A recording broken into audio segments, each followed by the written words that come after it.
Ang himala ng pagmamahal, isang paglalakbay sa Pilipinas na bumago sa buhay. Isang nakakabiglang kwento ang kumalat sa buong mundo tungkol sa di kapanipaniwalang reaksyon ng isang Pilipinong doktor sa isang babaeng Australiana na may cancer, na ibinunyag sa isang programa sa telebisyon. Nagsimula ito nang ang isang babae na sinabing 6 na buwan na lang ang itatagal ng buhay ay naglakbay sa Pilipinas upang lumikha ng huling alaala. Ngunit sa kalagitnaan ng biyahe, biglang lumala ang kanyang kondisyon at siya ay isinugod sa isang ospital. Doon, nagbigkas ng isang di kapanipaniwalang pahayag ang isang Pilipinong doktor. Ano nga ba ang eksaktong sinabi niya? Ating alamin. Nagbago si Mama simula nang magpunta kami sa Pilipinas. Ito ang emosyonal na mensahe na ipinost ni Sara Lopez sa social media. Ang post, na may pamagat na, "Ang huling regalo para sa aking nanay," na sinabing may 6 na buwan na lang ang buhay, ay mabilis na kumalat sa buong Australia. Agad itong nakakuha ng atensyon ng isang mamamahayag at naging simula ng isang pangyayaring yayanig sa buong mundo. Anong nangyari? Hindi ko ito pwedeng palampasin. Ang mamamahayag na nakakita sa post ni Sara ay si Jessica Clark, isang senior investigative reporter para sa TCN2, isang istasyon ng telebisyon sa Australia na naghahanap ng paksa para sa programa nilang 60 Minutes Australia. Sa editing room ng istasyon, hindi maalis ni Jessica ang tingin niya sa post ni Sara. Sabi ni Sara, "Ang aking ina, na sinabing may maikling panahon na lang, ay biglang nagkasakit habang nagbabakasyon kaming buong pamilya sa Pilipinas.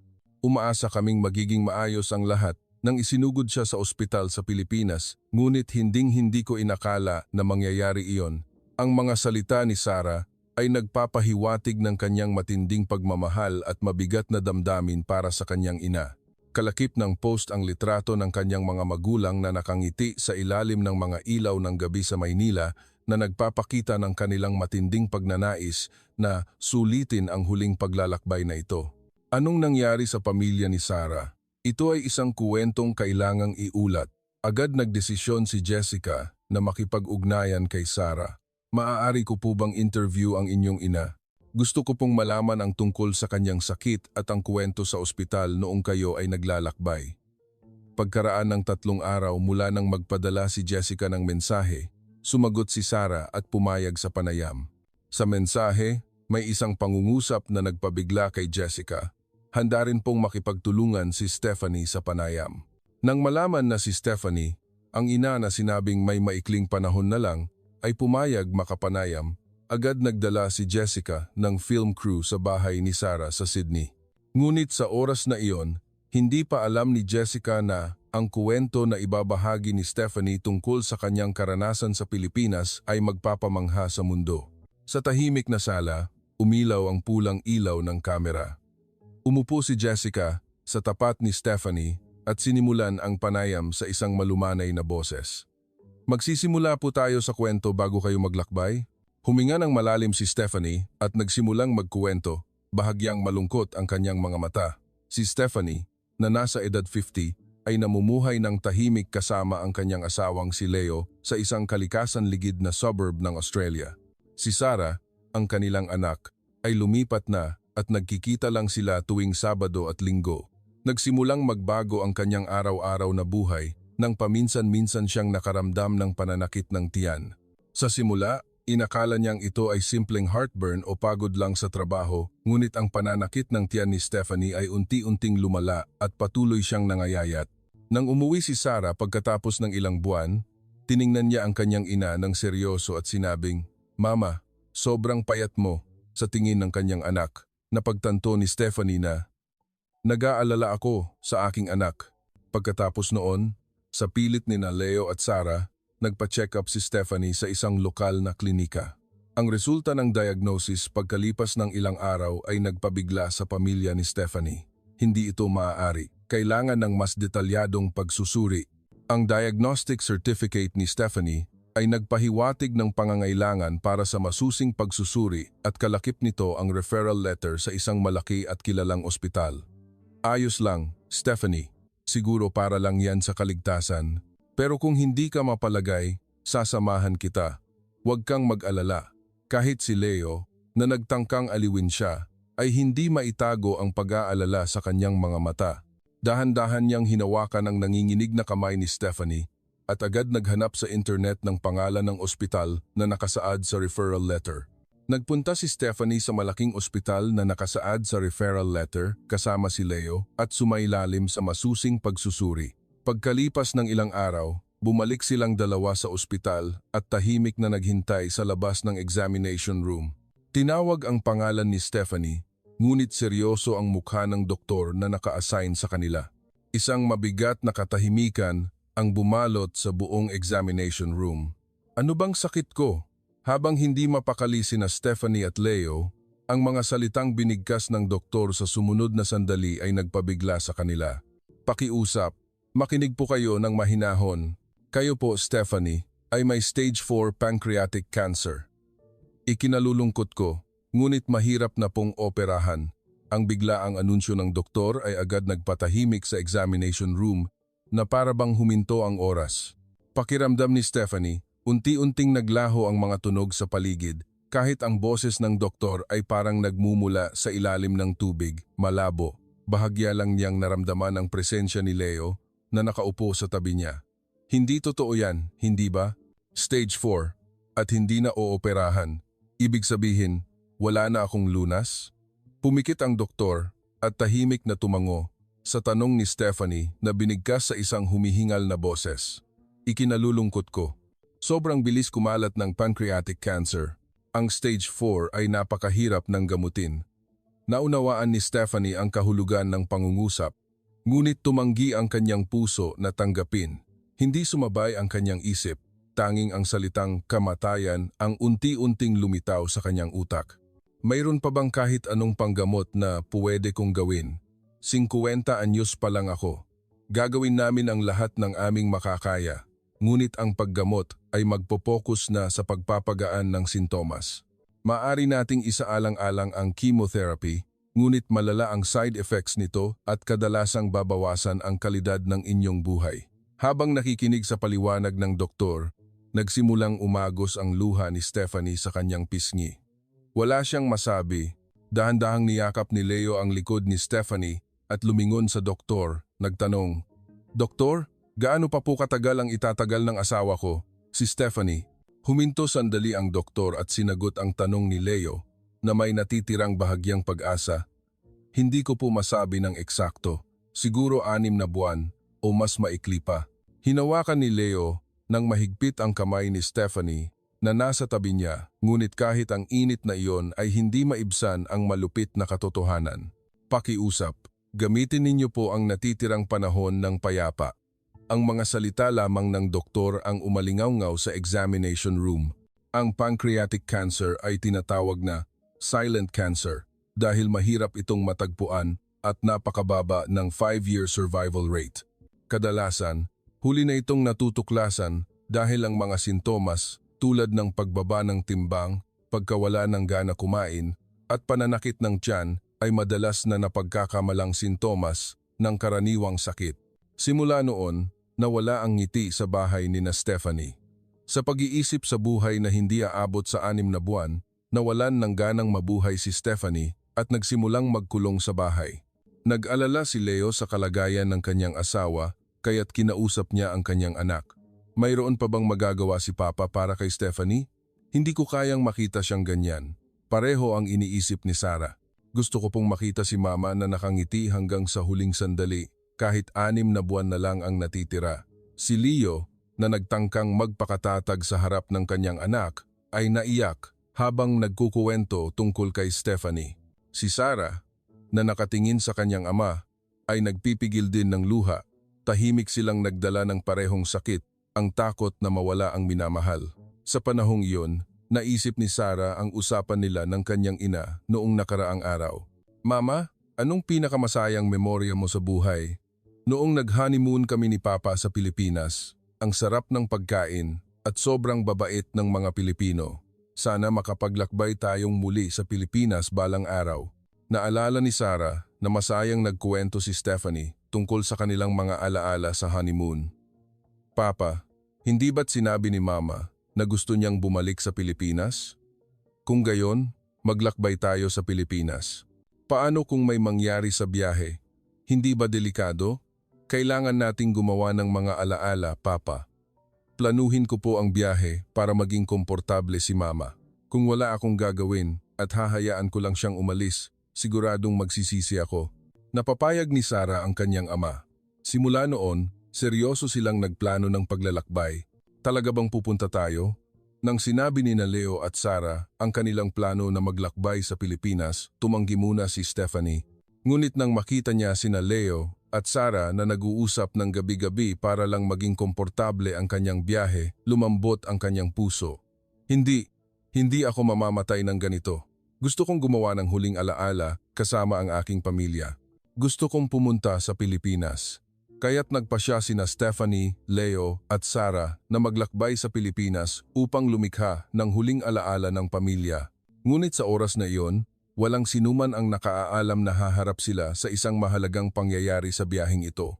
Pagkatapos ng pahintulot mula sa doktor, naglakbay ang pamilya ni Stephanie sa Pilipinas para sa kanilang huling biyahe. Pagkatapos ng mahabang biyahe, dumating silang tatlo sa Ninoy Aquino International Airport. Pagod ba si Mama sa flight? May coffee shop dito. Daan muna tayo. Sa mungkahi ni Sarah, dumaan sila sa isang kapihan sa loob ng paliparan. Ang malambot na ilaw at ang Pilipinong staff na bumabati ng may banayad ng ngiti, ang ganda naman ng lugar na ito. Sa espasyong puno ng oriental na kagandahan, naramdaman ni Stephanie ang kapayapaan. Lumipas ang banayad na oras na para bang wala sila sa loob ng paliparan. Welcome po sa Pilipinas. Masarap po ang sagot gulaman dito. Kung mayroon po kayong tanong, huwag po kayong mag-atubiling magtanong sa amin. Nang marinig ang magalang na pagbati ng Pilipinong staff, kusang ngumiti si Stephanie. Nung nagpunta tayo sa Pilipinas noon, uminom din tayo ng ganyan, Stephanie. Nang matikman ng lahat ang sagot gulaman at pastry na inirekomenda ni Leo, natural na napabuntong hininga si Stephanie. Na-miss ko to. Matagal na akong hindi nakaramdam ng kapayapaan sa puso. Nag-usap ang pamilya ni Stephanie tungkol sa mga nakaraang kuwento, isang sandali na nagbigay sa lahat ng pakiramdam na tiyak na magiging masaya ang kanilang paglalakbay. Nagstay sila sa isang 5-star hotel sa Maynila. Kinabukasan, binisita nila ang viewpoint na pinuntahan nila noong nag-honeymoon sila. Tiningnan ang siyudad na puno ng skyscrapers. Parang mas marami ang skyscrapers kaysa noon, sabi ni Stephanie kay Leo. Oo, maganda ang panahon noon. Nakita pa natin ang mga bundok sa malayo. Oo, nagbago ang tanawin na nakita natin, katulad ng pagbabago natin. Matapos ipanganak si Sarah, nag-away tayo ng maraming beses, pero ngayon, lahat ng iyon ay naging masaya at magandang alaala. Walang sinabi si Leo. Dahan-dahan lang niyang hinawakan ang kamay ni Stephanie habang tinitingnan niya ang tanawin ng mga matatayog na gusali sa Maynila. Pagkatapos, naglakad-lakad sila ng komportable sa paligid ng Maynila at kinabukasan, naglakbay sila patungo sa El Nido, Palawan. Ang paglalakbay sakay ng tourist train patungong El Nido ay desisyon ni Leo sa pagpaplano ng biyahe. Nabasa ni Leo ang isang popular na health magazine sa Australia na nagre-rekomenda ng El Nido. Umaasa na makakatulong ito ng kaunti sa kondisyon ni Stephanie. Salamat, Leo. Medyo nagulat ako na nagbabasa ka ng health magazine na ganito, sabi ni Stephanie. Medyo nagulat sa nahihiyang Leo. Ang totoo, nagdesisyon kami ni Sarah. Inisip namin na ito ang pinakaangkop para kay Mama. Dahan-dahang hinampas ni Sarah sa likod si Leo na para bang sinasabing, bakit mo sinabi? Ang buong pamilya ay napuno ng tawanan. Naalala ni Stephanie ang sinabi ni Sarah sa kanya noong nagtatapat siya tungkol sa kanyang sakit. Marami pang buhay na dapat i-enjoy si Mama. Ang boses na iyon ay tahimik na umalingaw-ngaw pa rin sa kanyang tenga. Kinabukasan, tahimik na naglakad-lakad sina Stephanie at Leo sa hardin ng resort. Ang maayos na inalaga ang mga halaman, ang tahimik na agos ng tubig at ang amoy ng mga lokal na bulaklak. Ang kapaligiran ng hardin ay parang dahan-dahan talagang dumadaloy ang oras. Nang tumingala si Stephanie, nakita niya ang isang babae na nakaupo sa bench sa hardin at nakatingin sa paligid. Tiningnan sila ng babae ng may banayad na tingin at nagsalita sa Ingles. Hindi ko mapigilang batiin kayo, nang makita ko kayong dalawa. Madalas din kaming maglakad-lakad ng asawa ko dito sa hardin. Ang ganda ng hardin, hindi po ba? Hindi po ba kasama ang asawa ninyo ngayon? Namatay po ang asawa ko dahil sa cancer ilang taon na ang nakalipas. Bago siya mawala, madalas kaming pumunta dito para magpagaling.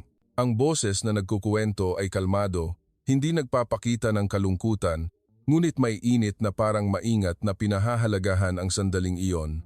Sinabi ng Pilipinang iyon na siya ay isang dating guro at pagkatapos magretiro, naglakbay sila ng kanyang asawa sa paligid ng isla at ang resort na ito ay isang espesyal na lugar para sa kanila. Habang nakikinig sa kwento, naramdaman ni Stephanie na parang nakita niya ang kanyang sariling landas. Hindi ito kwento ng iba. Ako ito bukas o sa makalawa. Sa pag-iisip nito, nagsimulang magbahagi si Stephanie ng kanyang sariling kwento. Ang totoo, may cancer din ako at sinabing maikli na lang ang buhay ko. Nang ibunyag ni Stephanie ang katotohanan, hinawakan ni Leo ang kanyang kamay ng dahan-dahan. Ngumiti ang babae at sumagot, "Pero buhay pa po kayo ngayon. Kung gayon, huwag muna kayong mawalan ng pag-asa. Damhin ang hangin ngayon, amuyin ang mga bulaklak, i-enjoy ang bawat pagkain. Siguradong magbibigay ito sa inyo ng lakas araw-araw."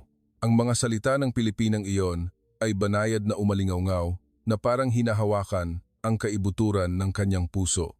Maraming salamat. Ang pag-enjoy sa bukas ay talagang napakagandang bagay. Nagpaalam ang pamilya sa Pilipinang iyon at nagtungo sa susunod nilang destinasyon. Ang lugar na pinili nilang maging katapusan ng paglalakbay ay isang spa resort sa El Nido, Palawan, kung saan matatanaw ang malawak na tanawin ng mga majestic limestone cliffs at kung mapalad, makikita ang mga bahagi ng karagatan na parang ginto sa dapit hapon. Nang makita ang napakalaking imahe ng mga limestone cliffs na tahimik na lumitaw na para bang lalamunin ang bughaw na kalangitan, ang lahat ng miyembro ng pamilya ay natigilan at hindi nakapagsalita sandali. "Mama, Papa, ang ganda." "Oo, hindi ako makapaniwala na may tanawin na ganito." Sa sumunod na sandali, habang ang pamilya ay nabighani sa napakagandang tanawin ng El Nido, naganap ang isang nakakagulat na pangyayari. Nalaglag ang bote ng tubig ni Stephanie mula sa kanyang kamay at bumagsak sa sahig. Sa sumunod na sandali, bumagsak siya sa sahig na parang kinakabahan. "Mama, anong nangyayari?" Ngunit hindi sumagot si Stephanie sa tawag ni Sarah. Hawak niya ang kanyang tiyan dahil sa sakit at malamig na pawis ang lumabas sa kanyang noo.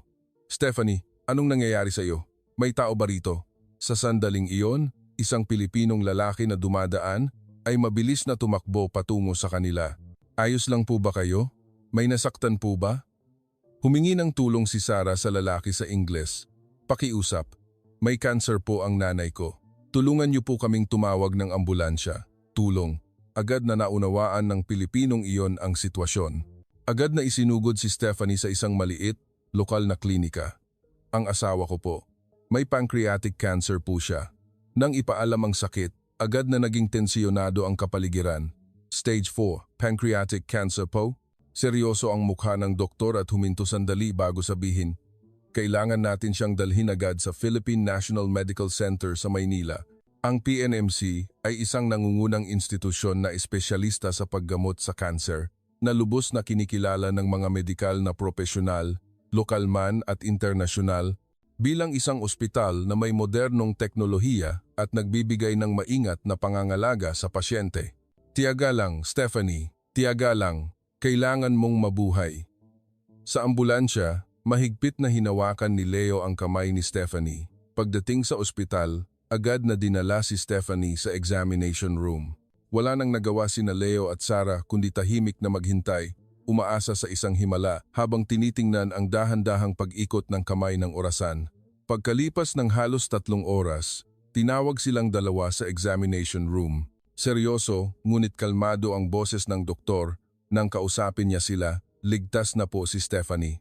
Stable na po ang kanyang kondisyon. Ngunit kailangan po siyang manatili sa ospital at sumailalim sa mas detalyadong pagsusuri. Ang mga salitang ito ay nagbigay ng ginhawa sa kanilang dalawa, ngunit may bahagya pa ring pag-aalala. Ngunit pagkatapos nito, ang mangyayari sa ospital ay magpapamangha sa pamilya ni Stephanie. Dahan-dahang nagmulat ng mata si Stephanie. Ang nakita niya ay isang malinis na kisame ng silid pasyente. Pakiramdam niya ay magaan ang kanyang katawan na para bang ilusyon lang ang matinding sakit na iyon. Gising na po kayo? Ayos lang po kayo? Ang Pilipinang babae sa tabi niya ay nagsalita kay Stephanie sa Ingles. Nang tumingala si Stephanie nang may pagtataka, ngumiti ang babae sa kanya. Siguro po nag-aalala kayo dahil nasa ibang bansa kayo, pero napakagaling po ng ospital dito. Huwag po kayong mag-alala. Habang kausap ang babae, nalaman ni Stephanie na isa rin siyang pasyente ng cancer. Natuklasan ko po ang early stage colon cancer noong nagpa-check up ako noong nakaraang taon, pero kahapon ay matagumpay akong naoperahan at lalabas na po ako sa ospital. Nag-alala po ako dahil may maliit pa akong anak, pero gumaling po ako dahil sa ospital na ito. Nagulat si Stephanie sa sinabi ng Pilipinang iyon. Sa Australia, limitado ang access sa mga ospital para sa mga pasyente ng cancer. Normal na magpalipat-lipat sa iba't ibang ospital mula diagnosis hanggang treatment. Nagulat si Stephanie na may ospital na may kumpletong pasilidad at nag-aalaga sa mental na kalagayan ng bawat pasyente. Napaka-moderno pala ng sistema ng medisina ng Pilipinas. Bulong ni Stephanie sa kanyang sarili at huminga ng malalim. Medyo gumaan na ang pakiramdam ko. Kinabukasan, tinawag sina Stephanie, Leo at Sarah sa examination room. Umupo sila at hinarap ang doktor ng may seryosong mukha. Huminga ng malalim si Dr. Rafael Rafi Cruz at maingat na pumili ng mga salita. Sa sumunod na sandali, nabigla ang pamilya ni Stephanie sa sinabi ng doktor. Pakiusap, makinig po kayo ng mahinahon. Lumabas na po ang resulta ng pagsusuri. Hinawakan ni Stephanie ng mahigpit ang kamay ni Leo. Maaari po kayong magtiwala. Hindi po kayo cancerous. Hindi cancerous? Anong ibig sabihin nito? Nagtinginan ang lahat ng miyembro ng pamilya na para bang isa itong biro. Doktor, pero nagpa-check up na po ako. Sabi po ng doktor sa Australia, may pancreatic cancer ako at 6 na buwan na lang ang buhay ko. Doktor, narinig ko po mismo na stage 4 cancer na po ang asawa ko at maikli na lang ang oras niya. Naguluhan ang pamilya ni Stephanie at nagtangkang unawain ang sitwasyon mula sa nakakagulat na pagbubunyag ng doktor. Pakiusap, kumalma po muna kayo. Tulad ng sinabi ko, si Stephanie po ay may autoimmune pancreatitis. Ang pagtataka, pagkalito at pag-asa ay naghalo-halo. Hindi agad maunawaan ni Stephanie ang sitwasyon. Gusto niyang maniwala pero natatakot siyang maniwala. Tiningnan ni Dr. Cruz ang reaksyon ni Stephanie at dahan-dahang nagpaliwanag. Ang autoimmune pancreatitis ay isang napakabihirang sakit. Ang immune system ng katawan ay inaatake ang pancreas na inaakala itong kaaway. Ang mga sintomas ay halos pareho ng pancreatic cancer. Pananakit ng tiyan, pagbaba ng timbang, at mataas din ang antas ng cancer markers sa dugo. Kaya mahirap itong makilala sa pancreatic cancer. Ang mas masahol pa, lumalabas ang pamamaga bilang tumor-like mass sa CT o MRI scans, kaya't madalas itong mali ang diagnosis.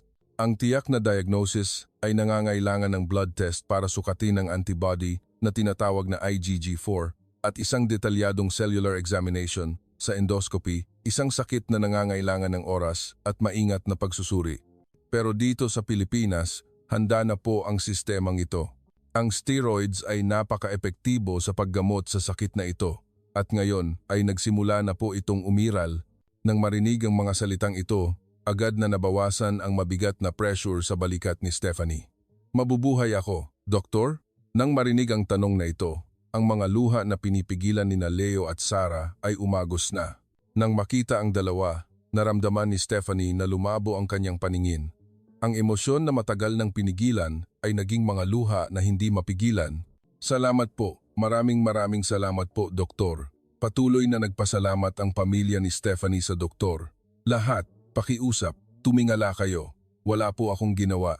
Ang dapat pasalamatan ay ang inyong asawa at anak. Kahit nakakagulat ito, si Stephanie, na nagtangkang lumaban para sa buhay, ay dahil may 2 tao na nasa tabi niya at nagbigay ng lakas. Hindi po ba? Mayroon po kayong napakagandang pamilya na nagtutulungan. Pakiusap, alagaan ninyo po ang isa't isa. Ang mga salitang ito ay nagpatapos sa pamilya na magyakapan, pinasasalamatan ang himala ng buhay, Pagkatapos, inihanda ng doktor ang English Diagnostic Certificate at Referral Letter upang maipagpatuloy ang paggamot ng maayos pagbalik nila sa kanilang bansa. Pinayagan ang pamilya ni Stephanie na umalis sa ospital kinabukasan. Kinaumagahan, sumakay sila sa eroplano pabalik sa Maynila. Sa eroplano patungong Maynila, muling lumabas ang imahe ng El Nido sa labas ng bintana. Sa pagkakataong ito, tiningnan ni Stephanie ang magandang tanawin ng may ngiti, hindi luha. Pagbalik sa kanilang bansa, agad dinala ni Stephanie ang Diagnostic Certificate at Referral Letter mula sa Pilipinas sa kanyang doktor. Binasa ng doktor ang English report mula sa PNMC at dahan-dahang napabuntong hininga. Ito ay napakahalagang impormasyon. Nakakagulat ang mataas na katumpakan ng diagnosis. Ang karagdagang biopsy at imaging tests na isinagawa sa Australia ay nagkumpirma sa diagnosis katulad ng pagtatasa ng Pilipinong doktor, autoimmune pancreatitis. Nagulat si Stephanie muli na ang resulta ay tugma sa bawat detalyadong paliwanag ng Pilipinong doktor. Pagkatapos noon, ang steroid treatment ay nagpakita ng kamangha-manghang resulta. Pagkalipas ng 1 buwan, nawala ang sakit at nagsimulang tumaas ang timbang. Ang pakiramdam ng pamumuhay ay dahan-dahan, ngunit tiyak na bumalik. Ang posibilidad ng pagbabalik ay hindi zero. Patuloy tayong magche-check up ng regular.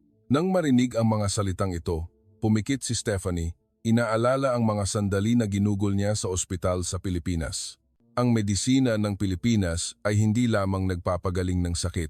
Naramdaman ko ang matibay na hangarin na protektahan ang dangal ng tao. Naramdaman ni Stephanie ito sa isang dahilan. Sa Australia, hindi kumpleto ang sistema ng taunang health check-up ng mga mamamayan kumpara sa mga developed na bansa, kaya hindi mataas ang rate ng maagang pagtuklas ng cancer. Bukod pa rito, kumpara sa Pilipinas, maraming ospital ang madalas na kulang sa pag-aalaga sa privacy ng pasyente at psychological care. Ngunit sa ospital sa Pilipinas, iba ito.